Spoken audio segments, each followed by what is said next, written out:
But if you're in a relationship, you should expect the other person to be honest with you. I agree with you. I agree. You should. But my thing is, like, girls will go after these, like, athletes, you know, in the top, like NBA, NFL. Like, what did you expect? What did you think was going to happen? Right. You should, but I just, you know, like Andrew Tate was talking about it, how it's just like, it's going to be a higher probability. Right. And the question is, like, what will you do if that happens? A lot of girls are bad judges of character because the truth is that, you know, there's probably a fucking nice percentage of dudes in the NBA that are in happy relationships and they would never consider cheating, you know? I think there's probably a good amount of it. There's a lot of normal fucking dudes in the NBA. I don't know. Maybe my percentages are out of whack, but I would think that there's a good chunk of them who aren't necessarily tempted. Because I could tell you right now that I could be fucking God knows how many girls, and I just don't really feel like tempted by it because I know it's out there. I know I could do it, and it just, because it's so obvious and easy, it doesn't really feel that tempting. Yeah, I mean, I don't think all guys cheat. Right. Like, I think that's probably where I disagree with some of the other content creators in the space. I just think you should know if you go after those type of guys, it's more likely. So if you want to go after a rich guy, what are your, like, I would guess that, like, nerds are going to be more faithful than, like, the NBA athletes who have girls being thrown at them after every game.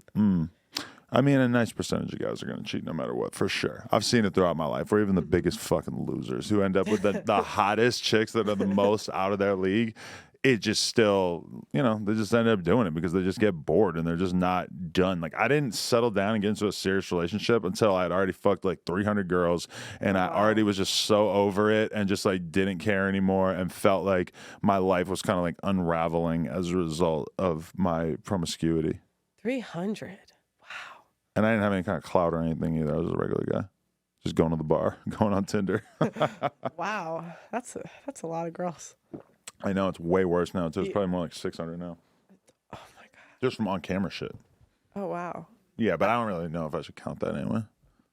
That's like getting a hooker. Getting a hooker doesn't count either. I don't know. That's a different world. Yeah, I know. But that's a different. I don't know much about that. No, definitely. But okay, tell me that, your opinion. Should a guy count prostitutes on his list of sex partners? Because you did take the risk of getting an STD with each person. So in that way, I could see counting it.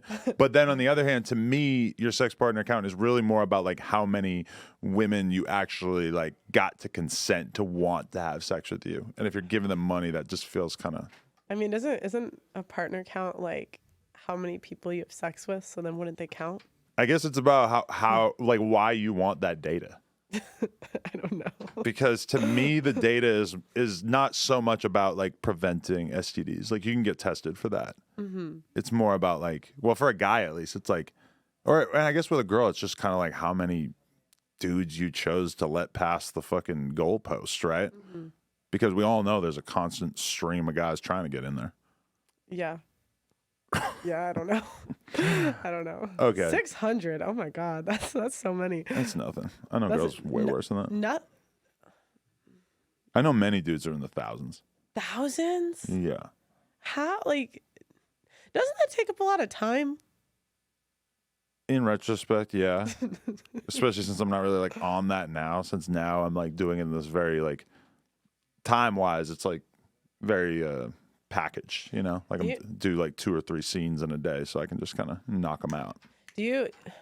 I'd say do you miss it ever, but you're still doing the scenes, so it's kind of the same, or no?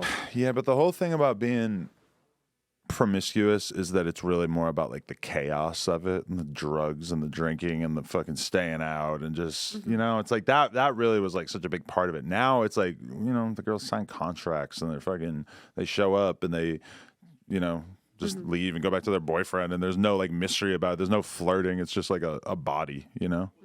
So it doesn't really, it just feels way different. Yeah, I don't know. Sorry, I like don't know.